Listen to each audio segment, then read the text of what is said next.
I'll be the last one standing. 2 hands in the air, I'm a champion. You'll be looking up at me when it's over. I live for the battle.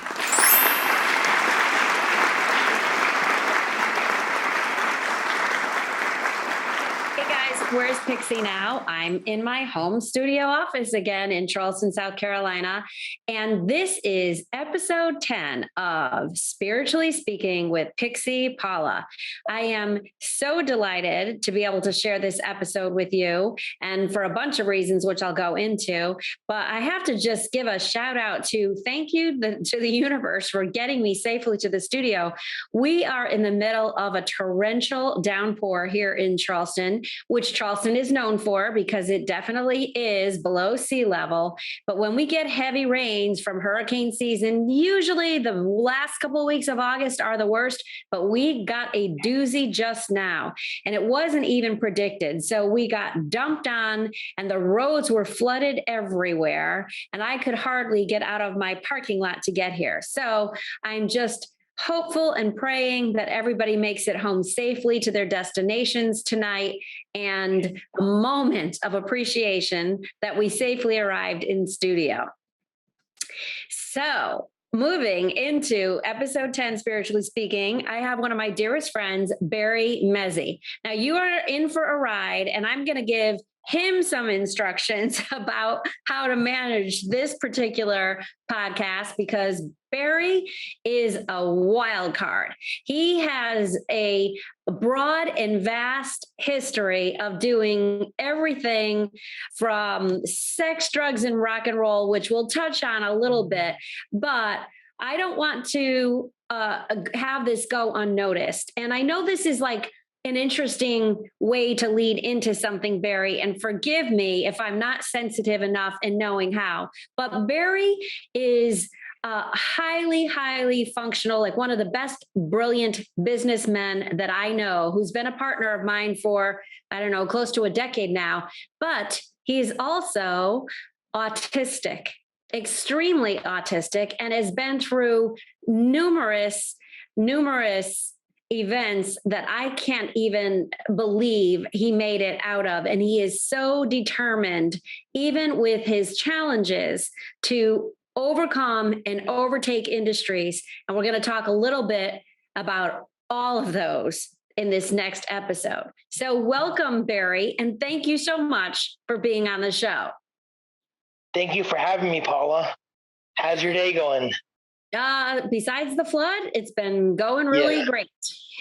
That's good. I'm glad to hear that. Okay, I don't know where to start, Barry. So let's start actually where we are now, which is on the NFT project. The project we're working on currently. Barry has been, I don't even know, he's one of the wisest, most knowledgeable people out there in cryptocurrencies. But he and I just came together a couple of years ago in the spirit space, well, almost a decade ago in the spirit space. And then we both rolled independently into crypto and found ourselves working together again. So he is a media specialist. I'll let you talk about that. And a reporter, a journalist, and an investigator, all of those things for everything crypto right now. In fact, we're meeting next week together as I am a keynote speaker at PulseCon 22 in Vegas, which is the leading cryptocurrency conference in the US right now. And I'm talking about my NFTs and my NFT platform, but Barry is also going to be attending. And let's talk a little bit. There's so many questions about crypto that people are going to have, but let's talk about now the project that's near and dear to your heart, the Quan 2 project. And let's share that with the audience. So my name is Barry Mezey, and I started my career in sports and entertainment marketing in 2006. I got my start out of college at the University of Miami. Miraculously, I never got my bachelor's degree. I finished with 2 advanced diplomas, which are the majors only without the core courses, because I couldn't pass the math and science courses due to my significant learning disabilities and autism. Despite the fact I'm a genius and a creative, I kind of fail on the mathematics side. So I have people to handle that stuff for me, which is great because it's not always about you and your abilities. it's about the team you surround yourself with that makes you successful. And Pixie is one of those people around me that makes me successful with her background in finance. So, and crypto and NFTs and all that stuff. So I'm really delighted to be on your podcast today. Thank you, Pixie, for having me. So I got my start in 2006 out of University of Miami by recruiting my first two clients, Zach and Paige Raley. Zach was an Olympic sailor. He won Olympic silver in China in 2008. Then I broke into the mixed martial arts business early on in 2007, and I was one of the very first mixed martial arts sports marketing agents out there. I had American top team, Brazilian top team, almost all their fighters that were relevant. And then I kind of broke away from that and parted ways with my associate. And I then met Tim Hardaway, NBA legend Tim Hardaway, in his downturn in 2008 after his homophobic rant on ESPN on Dan Le Batard's radio show. And I founded his foundation for him, which he never had one. And I said, Tim, you need a foundation to rebound your police career. He said, I never had one. That's a genius idea, Barry. And so he, 2 weeks later, Tim signed with me. I found his foundation for him, got him a deal with Optimum Nutrition the same year. It was the only deal he could get because of his antics at the time. Not even the NBA wanted to deal with him, is what I'm told and advised by numerous people.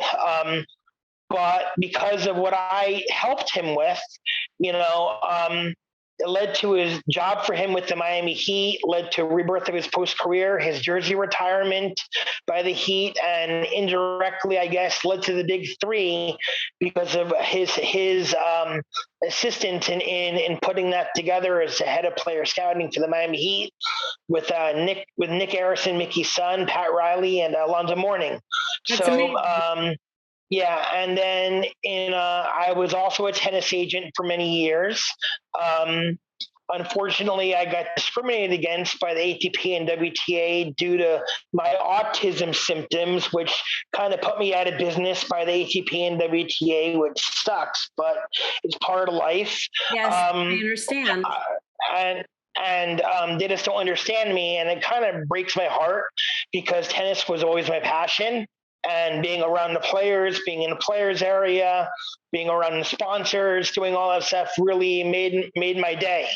But now I'm in the crypto space and using my knowledge of the entertainment sector from representing TV personalities and movie stars such as Samantha Lockwood from the past, who's Gary Lockwood's daughter and Denise Dewberry's daughter. Gary Lockwood, the biggest sci-fi actor of all time, from 2000: A Space Odyssey and Star Trek, several movies in Star Trek. So I took my space in my knowledge in entertainment, and I founded Big B TV. I founded my own Roku channel in 2021 in June, and then in December of 2021, I said to myself, well, I'm autistic and I have a Roku channel. Why not do something productive with it? Because I already have my own reality show, which showcases my autism and my mental health symptoms from my bipolar and Tourette's, as well as my Asperger's syndrome, to create a difference by showcasing the adversity that I've had to overcome, mixed with like a Howard Stern type humor. Yes. And I said to myself, so why not do stuff for other people with content around their lives with autism, mental health issues, and disabilities, in creating content by creating a utility token that would finance all that stuff. So basically, I came up with the idea for Quan token, which was our initial token. It was KWAN. Unfortunately, me being new to crypto over the last year. That token got fished out of my wallet by a criminal who I was promised liquidity by, but we learned from our mistakes, and that's the most important thing. And we updated our security protocols, and and now we have Quant 2.0 or Quant 2 token, and so we're doing amazing things with that token. I'm going around to different conferences, just like Paula. I'm speaking at them. I'll be speaking at Web3 summits in Miami with Paula in November into December, and we are creating shows in terms of TV shows, documentaries, and original films around the lives of those with autism, mental health issues, and disabilities to create a job opportunity for those people. And we pay them in our utility token. We do not provide any sort of equity in our nonprofit foundation or in the series to any sort of token purchaser. So we're considered purely utility token. We pay our content creators in our token. And we also pay our producers and directors and like everybody involved in the staff of the production, post-production, we pay them in crypto. So it's a wonderful way for people to contribute to something, but also get something back. And ultimately in the feel-good emphasis and experience is what we look forward to providing. So we can showcase that people with disabilities and autism, including autism and mental health issues, can lead normal, productive daily lives. And not just collect a disability check and sit on a sofa. Not to sit on a sofa and collect a disability check. I know. You've accomplished more than most completely unchallenged people. So your drive is absolutely inspirational and remarkable, and not just like accomplishing a normal life. Let's not gloss over the fact of how hard you work. I know that you're calling at me 2 o'clock, 3 o'clock, 4 o'clock in the morning, right? The texts are still coming in. Yeah. How many evenings that we have been up still trying to get last minute logistics managed and done, especially for around everything crypto. And it's a global world, right? So we happen to be on the East Coast, but we have to be almost functioning 24/7 to be able to make this all work. So it's not that easy. Oh yeah, of course. And I deal with England at 5 o'clock in the morning. Exactly. And I work 16-hour days right now. So it's like, I've been up since 11 a.m. today, maybe, and it's 5:23 right now. I'll be up until 5 a.m. tonight, maybe. So 5 a.m. tomorrow morning, I should say. You're like, oh, I've been up since 11. So, and people are like, what do you do? Yes, because you don't go to bed until 5 a.m. That's exactly it. Right. Okay, so let's talk about. I operate on very little sleep, and I'm operating on caffeine, going at 1,000 miles an hour. I always joke around. Part of my autism humor is I'm like a nuclear bomb on board a freight train, going through a hurricane, going through a tornado, going through an earthquake, 1,000 miles an hour, straight into Mountain Rushmore, straight ahead. And it's like, and that's just the way I am. I talk fast. I talk loud. I am always on the go, and that's just part of my personality. It's like, I think that's why we get go-to businessman. Yes, but I'm also funny. You got to admit, I'm hysterical. You are hysterical, and that's why I gave you the instructions in the beginning, a little bit of a filter, because I know you to have no filter. You are hilarious. People always accuse me of being like they're drinking out of a fire hose, trying to take in everything that I have to offer with my energy. And I say, and I'm on no caffeine. You at least are throwing down the caffeine. If I had caffeine, I'm like, whoo, I'd be over the top. So I try to limit my caffeine intake. But let's really talk. I want to talk about the Quant token, though, and what it's like to be able to go through the process of coming up with a heartfelt mission mission and vision. And, mine is similar too, with launching the first NFT in the spirit space with my partners at BMFA.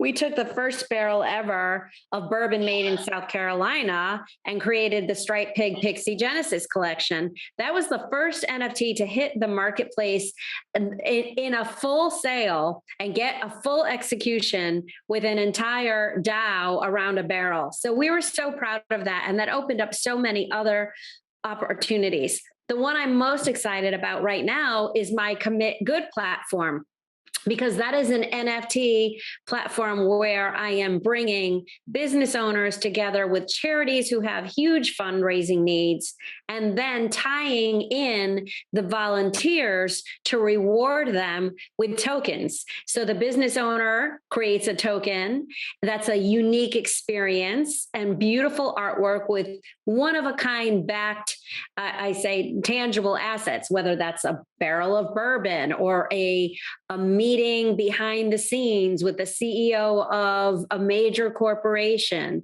or not just simple things like a free dinner or 20% off. We're talking unique experiences that you would, if you had gone to a normal silent auction at a fundraiser or a charity ball event, you might bid on a silent auction product similar to this. We're creating NFTs that are one-of-a-kind experiences.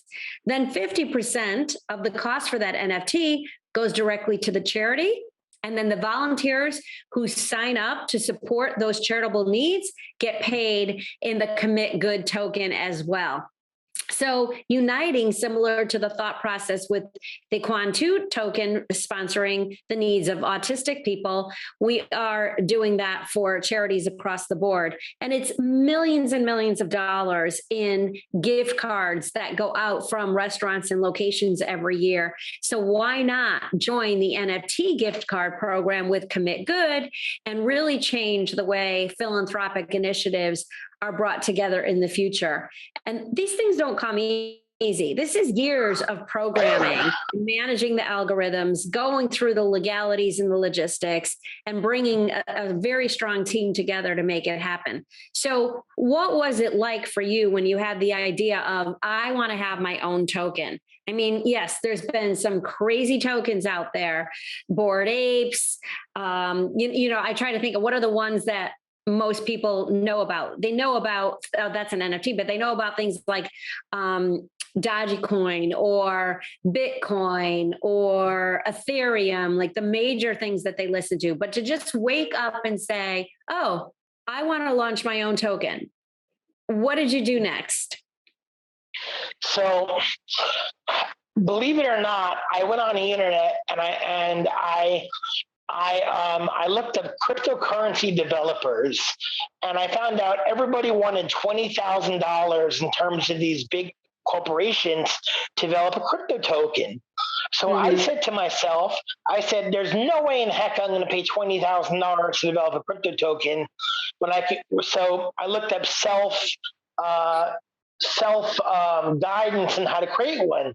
I couldn't even put that crap together in terms of because the mathematics in my head, I just couldn't put two and two together. I had to do all the tech stuff and all the stuff. So I said to myself, let's move on to the next best thing. Who developed my Roku channel? Where did I find the developer? It was on Fiverr. So I went on Fiverr.com. I found a freelance developer who's wonderful. And I'm going to give him a shout out to him right now. His name is Raul Das. And basically, listen to this. He didn't charge me $20,000 to develop a crypto token. He charged me $200 American to create a crypto token on the Binance blockchain. On the Binance Smart Chain, I was able to create a crypto token in 24 hours for $200 plus tip him $100. Not only that, he guided me through the entire process to get on Pancake Swap the first time, and how to do the liquidity with everything and all this stuff. That's but wonderful. Our first token failed because we got fished. So we created the second token, and I went to Crypto WorldCon looking for people to partner with, and I met an exchange. And these people took a risk upon me, and they loved my charitable project initiatives, and they're called Active World Club. And they're a VIP crypto and NFT platform and exchange, and they provided the liquidity I needed. And they also developed NFTs for us around our project. So if you buy one of our package deals, you get a certain amount of tokens per package, and then you get an NFT for free. And for every 4 tokens you purchase in the package deal, you get 1 free token as a thank you gift from the foundation to a nonprofit charity called the Mezey Foundation for Autism Incorporated, which is what I run, around the token, around my Roku channel, all that stuff. So it's sort of intertwined. We're a nonprofit. We don't turn any profit at the end of the year. Everything goes to charity. So now the whole value of getting the coin visible and getting people to purchase the coin and have it be traded. And as you're giving it away as payments for these projects that you're working on, you're hoping to develop this whole ecosystem where people are interested in trading the Quan2 token. It was great that he was so behind the project that he did that for so inexpensively. You know, I did the same thing when I was talking about this for years, about wanting to use NFTs. I saw the future of the smart contract of an NFT. For those that are new listeners or new to crypto, NFT stands for non-fungible token. And basically all that means is it's a one-of-a-kind deal. It can't be replicated. Not like the US dollar, which is a fungible token that can be printed off numerous times, and wherever you present a dollar, it's still worth $1. When you have a smart contract, it's almost like a private membership to a club. And that little key card code for you means you're the sole owner of that particular smart contract and what it represents. So I knew that this would be an amazing way to finance barrels in the spirit space, because we're all looking for financing to lay down and grow bourbon, which appreciates at 400% a year. But I couldn't make anybody understand. I was too early in the concept. So I actually, same thing, had friends that were visiting Miami crypto conference like 2 years ago and sharing with the bartender that we were looking for somebody who could understand doing NFTs with bourbon. And there were 2 guests that just happened to be standing there who said, hey, we need to talk. And then my friend said, let me connect you guys. Then I started developing a relationship with these 2 guys who were lawyers and in other businesses, and they got it and they knew. And we worked night and day to get it out to be the first. And we, at the point where just coming up with the programming, and it was still early, right? It is still early, which is something that I love, that this is a kind of a level playing field for everybody who wants to get into crypto. But make no mistake about it, the blockchain and smart contracts and the technologies for the utilization of these kinds of decentralized commerce and communities, they are not going away. They are the way of our future. So anyways, my partners just decided that they were going to jump all in, and Josh and Mark, we knocked it out of the park. And we literally were working 18 to 20 hour days, like you said, to get it done, because then you want to be the first, and then you want to hold on to that prestige, because why? Now it's opened up the doors for us to talk about at all these other crypto conferences, to be keynote speakers, to be the first person to look in the spirit space, and for you to be the first for this autistic coin. And it's really remarkable. So you got it up and running, and we just keep plugging away. Now, there's been some bad publicity and press about the fallout of crypto lately. It's scary to those who don't really understand that. Yes, it's true. But like any other stock, a lot of people became multimillionaires overnight. And then if they weren't diversified or didn't take their proceeds and convert to US dollars or reinvest their money, they could have lost significant amounts of their portfolio. no different than the American stock market or any stock market anywhere. You still have to practice diversification. And hey, I'm going to come in right now with a disclaimer. We are not giving financial advice on this channel. We are just simply talking about the fact that we both launched into using blockchain technologies, created an NFT and a token and platforms for being on the blockchain. So what's the most common question that you get asked from everybody related to the blockchain and crypto? So I get commonly asked, people say to me, well, crypto is dead, it's crashed, and it's a dead market. I tell them, no, it's not going anywhere, because in the next 5 years, 4 out of 5 merchants around the world are going to be accepting crypto as a form of payment. I read in the press. And I read this after the crash happened. And, the funny thing is that article came out after the crash. It came out in like June or July of this year. So, or even May, something like that. It was after the crash in May. So I tell them crypto is not going anywhere. And, I can't give financial advice because I'm not a financial planner. I'm not certified in that sector. Yes. But if I'm giving from my personal experiences, I say, do what Warren Buffett or any major investor does to make not millions, but billions of dollars or millions, depending upon your budget. And that is always buy in the dip. You always buy low, sell high. It's just a matter of knowing common business practices. You buy low, you sell high. And that's the common knowledge when it comes to anything, including real estate, Paula. You buy low, you sell high. Absolutely. Or sports cards. Cards. And memorabilia, which is a huge market I'm in. That's a huge market that I'm in. And your T-shirts. So let's talk about your memorabilia and invested in those over the years. What's your most valuable possession? Right now, what's your most valuable possession?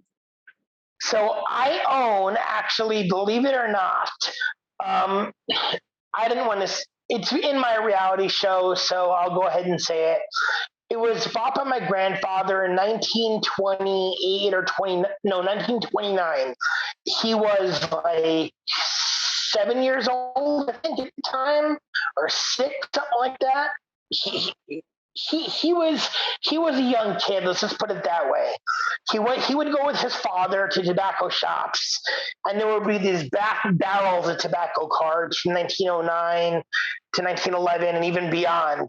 So one day, my grandfather's in a tobacco shop in Harlem, New York City, with his father, and they're there, and my grandfather sees this player that there were only roughly 200 of these cards printed. You know what I'm about to get at? Only 50 to 60 are known to still exist today. 50 to 60 are known to still exist. Mine is not publicly known to exist amongst the population reports amongst the graders, because I refuse to have it graded, even though PSA has told me it's real. They've examined it. They've said it's real. They told me so over scans. They told me they can authenticate it. They told me at a card show in 1994 it was real. When they were in South Florida, they had graders look at it.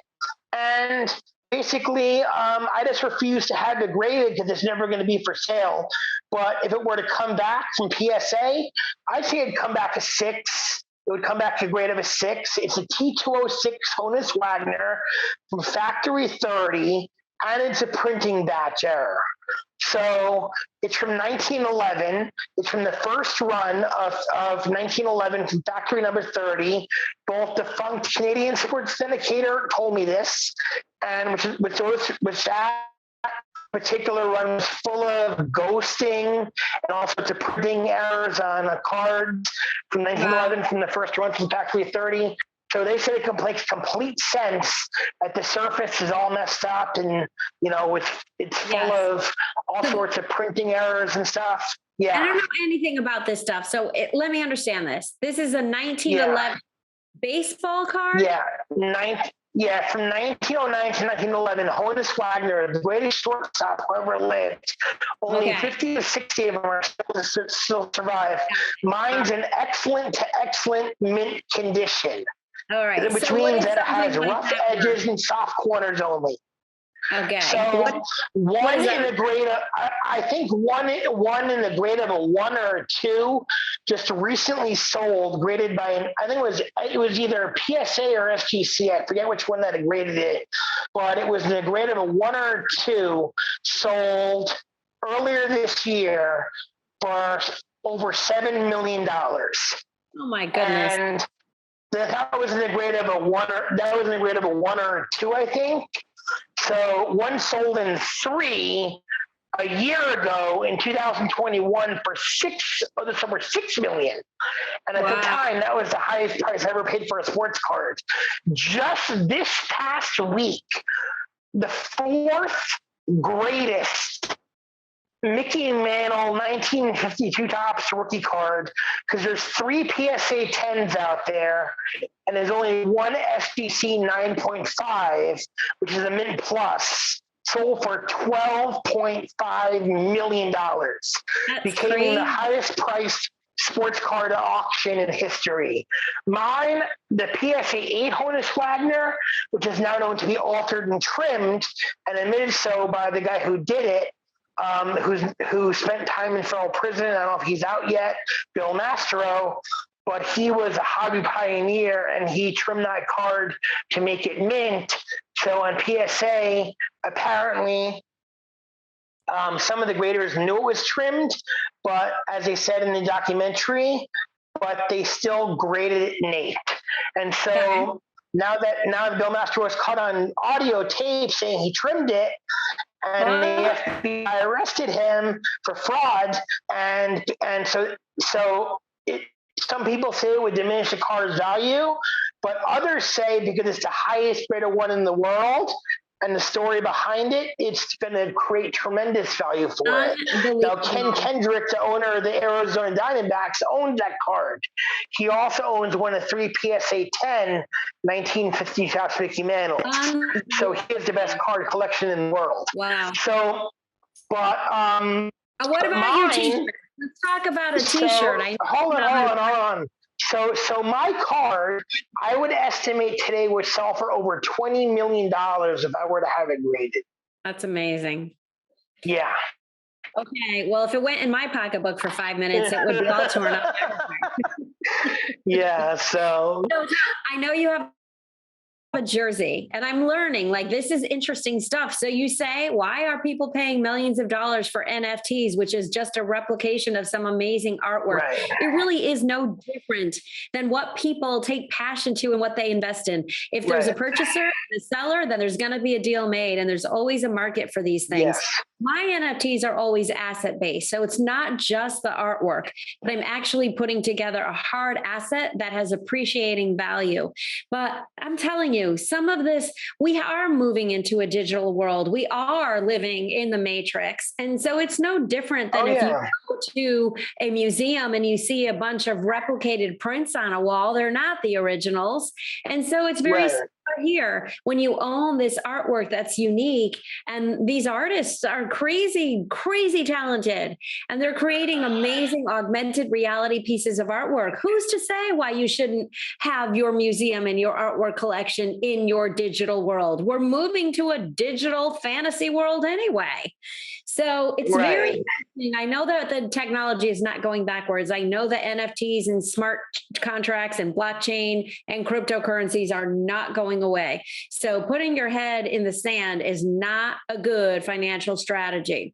So let's talk about your, do I say t-shirt, jersey? How do you even call it? I don't know. It's a jersey. It's actually the only 1916 through 1919 Chicago White Sox team-worn game-used scrimmage and exhibition jersey to survive. Wow. And I have an email from the Chicago White Sox team historian, Jeff Chanel, who's also the curator for the White Sox Museum at I think it's still called U.S. Cellular Field. I'm not sure if it is or not, the home of the White Sox. And he told me the jersey is legitimate, it's real. And Dave Medema, who's one of 2 third-party industry-recognized authenticators, had authenticated the jersey through Ken Golden at Golden Auctions. The jersey is going up for sale. It was just shipped off yesterday to memorabilia expert out of Las Vegas. We expect it. The only downside of the jersey, which I have to be honest, I was hoping it would be the same size as the jersey worn by Shoeless Joe Jackson, but we found out it's not his size. So unfortunately, we cannot sell it or say it was worn by Shoeless Joe because he was too tall to have worn this jersey, which sucks because otherwise it would be a $20 to $50 million jersey. Holy cow. If it wasn't his size. Because these jerseys were passed around by teammates, and if it wasn't Shoeless Joe's size, it would be considered worn by the greatest natural hitter in baseball history. And even though it's team worn and by other players, we still have an estimate that it could be worth in the millions or the hundreds of thousands. So and, I'm hoping to get at least $500,000 for it minimum, but we'll see what I get for it. It just, let's just say it's appraised at $100,000 plus. It was insured for $1 million through the Shoeless Joe Jackson Museum. They returned it to me because they said it wasn't worn by Joe, and because they just had certain conflicts about it, but I won't get into that. Okay. So your low end insurance is $100,000 for insuring a t-shirt, a jersey like this. That's the low end. No, it was $1 million to insure that jersey. I could have insured it for whatever I wanted. The Shoeless Joe Jackson Museum insured it for $1 million at the time they had it in their possession. All right. Well, I'm sure my listeners are going to be on edge. I'm going to be on edge. I want to know what it comes back in for the value. Okay. So then once you assess the value, now where do you post something like this to be able to try to find the buyer? So memorabilia.expert, www.memorabilia.expert. They're called BidAMI or Memorabilia Expert. They are one of the top auction houses for rare high-end sports memorabilia in the world. They're number one in Las Vegas, number one on the West Coast of the United States. I would say between them, Heritage and Ken Golden are the big 3. Memorabilia Expert. They are real experts and don't rely just upon one opinion for a game used item. They can rely upon 2 or 3, and they do thorough analyses and stuff, and relying upon the true experts as opposed to somebody else like Golden or Heritage who will just take a Mears opinion and run with it. Memorabilia Expert uses Medema's opinion. They refuse to accept Mears because, for a perfect example, Mears made a mistake on my jersey. They said it was not an authentic 1916 through 1919 White Sox jersey, yet I have an email from Jeff Chanel at the White Sox saying the jersey I'm in possession of whether 1916 to 1919 BP jerseys. That's amazing. My kid makes me feel silly now because my kids wanted to collect Pokemon cards and WWF wrestler dolls. And I'm sure all of those things could be valuable, going back 40 and 50 years ago.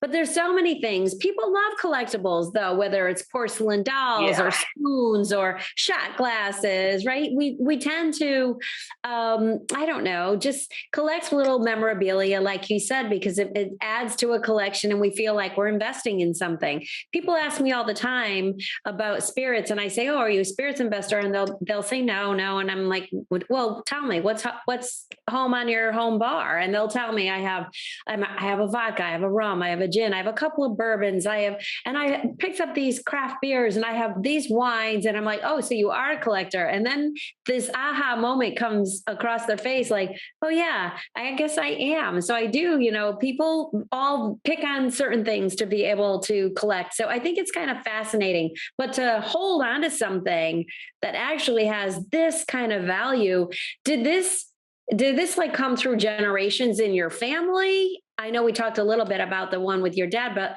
how did you even come upon this particular? My grandfather. Yeah. So I came upon this jersey upon eBay in 2015, just typing in shoeless Joe Jackson under search. No. And this rare one-of-a-kind jersey popped up. And it wasn't authenticated at the time by a third-party authenticator, one of the two big ones. And I took a risk. I spent $5,000 in sports cards in a trade for it. And it came back at $100,000 plus appraisal. By the Shoeless Joe Jackson Museum, they told me it's worth.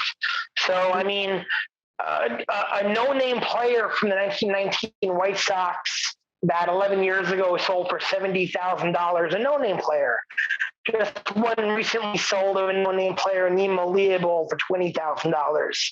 So we do have a $20,000 reserve in this jersey. And, but we expect it to sell for a heck of a lot more. Yes. So, so it's one of one. It's the only one to survive. And so we expect to sell for a ton of money. And that's part of my passion is collecting high-end sports memorabilia. I've been doing it for years. Now I figure it's time, somebody else's time to enjoy the jersey. And the sales from the jersey, I'm putting into my token. So I'm putting into my token, into my charity. So it's being sold for charity. It's not being sold for my personal profit or gain. So, and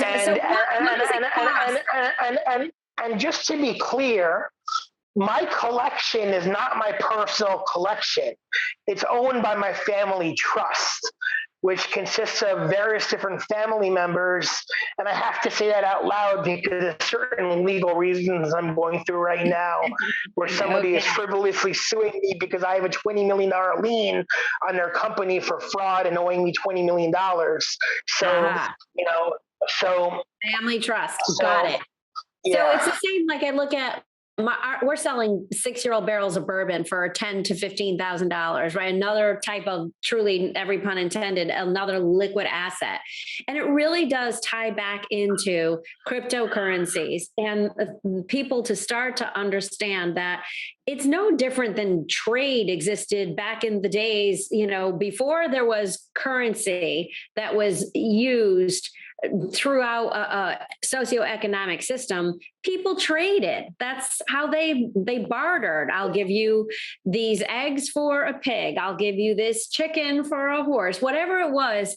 And didn't necessarily mean fair trade, because if you really, really, really needed something, you would probably lose a little more in what you were bartering. And it works similar in our currencies, but also in the new cryptocurrencies.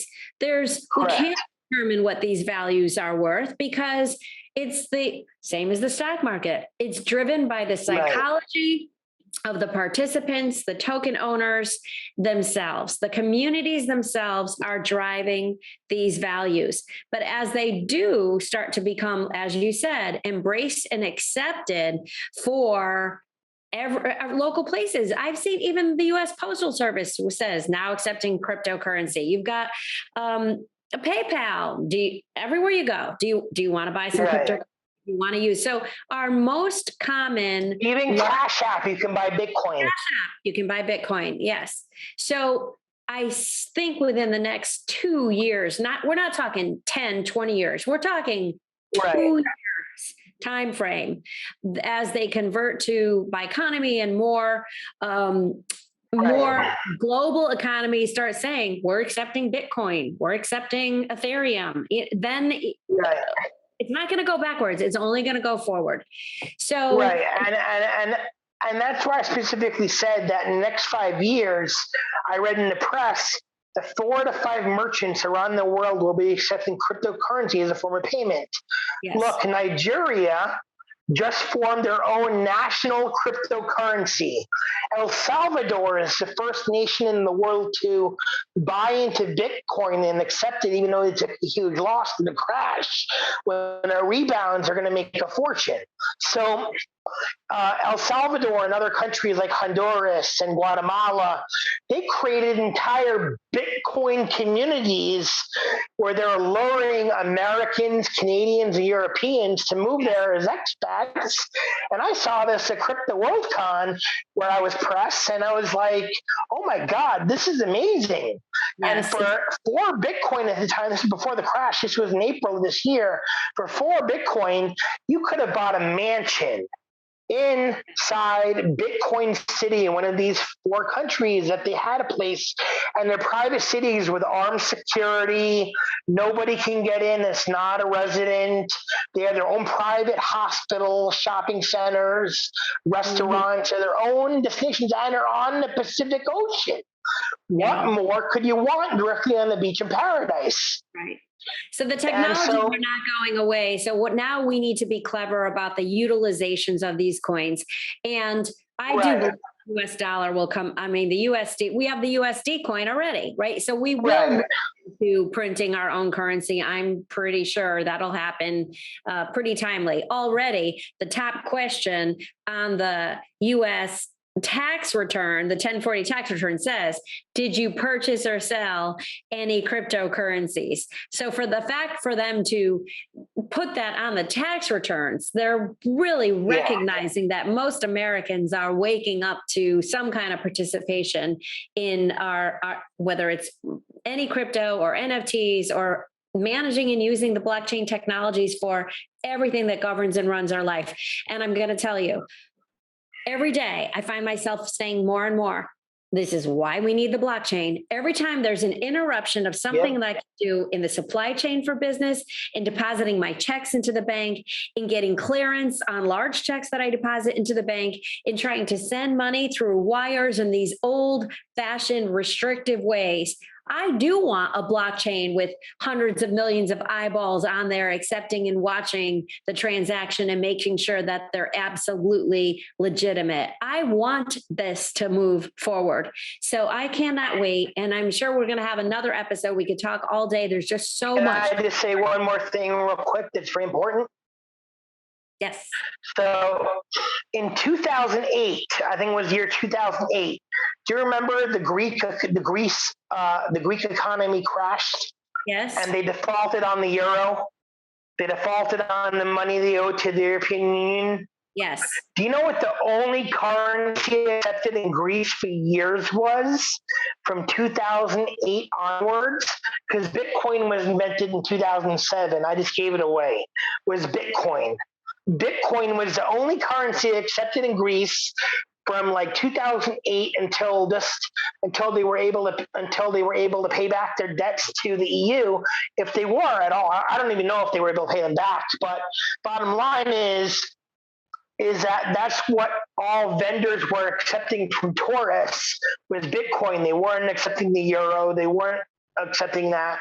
So basically, what I'm about to get at is I feel because we have a huge amount of cash supply in this country that's 10 times what our GDP is, and that's why inflation is happening right now.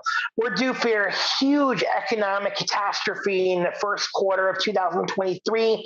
The second quarter of 2023 is what top economists are predicting. I'm predicting, because I'm usually good at this stuff, but I'm sometimes wrong. 0.01% of the time I'm wrong. So let's just say that. But I'm predicting the crypto market to break away from the stock market to implode, all other investments to implode, the US dollar to implode, and people stop utilizing it. And what I expect is crypto will be the only form of accepted payment amongst merchants in the United States, because you have crypto that, like the major stable coins, will be worth something. Utility tokens will be worth something. Security tokens will be worth something. So all right, Barry, I am going to bring you into we have to do a whole other episode on this. And I love your passion. I love that you're now taking all this knowledge and you're giving back and trying to raise awareness for autism. So thank you for launching Quan2. I'm proud to be an advisor on your board. Yes. And proud Quan2 token holder. And definitely when we get back from PulseCon and WebEx and the other things that are going on over the next couple of months, we'll do another talk about this. But this definitely, leave this with this final message. Everybody, no matter what, has to recognize that they are their own best friends when it comes to their own financial stability and security, and they cannot leave it to anybody else. Get an education, find some advisors that you trust. Don't jump into anything. Be wise about everything that you do, but do not bury your head in the sand, because it's going to happen all around you, and you're going to need to know how to operate in the new digital economy. Thank you so much, Barry, for joining Pixie Thank Paula. you for having me, Paula. And I'll see you Saturday. Thank you. Okay. See you in Vegas Saturday. Okay. Absolutely. Bye-bye. Our Ciao. Spiritually Speaking podcast. He's ready to go. Episode number 10. And it's been great with Barry Mezey here in the podcast. So looking forward to next week. Everybody have a blessed and safe week. Glutathione is a big word. It's the body's own master antioxidant. It's a scavenger for free radical, bacteria, and viruses. There are no products in the market with the ingredient NASET. NASET increases the production of glutathione that's in our body already to strengthen and enhance our immune system, elevate sense of well-being, support muscle strength and endurance, cognitive function, and liver support. It helps with increased energy and blood sugar regulation. Get your bottle of GSH Plus from www.salvationnutra.com.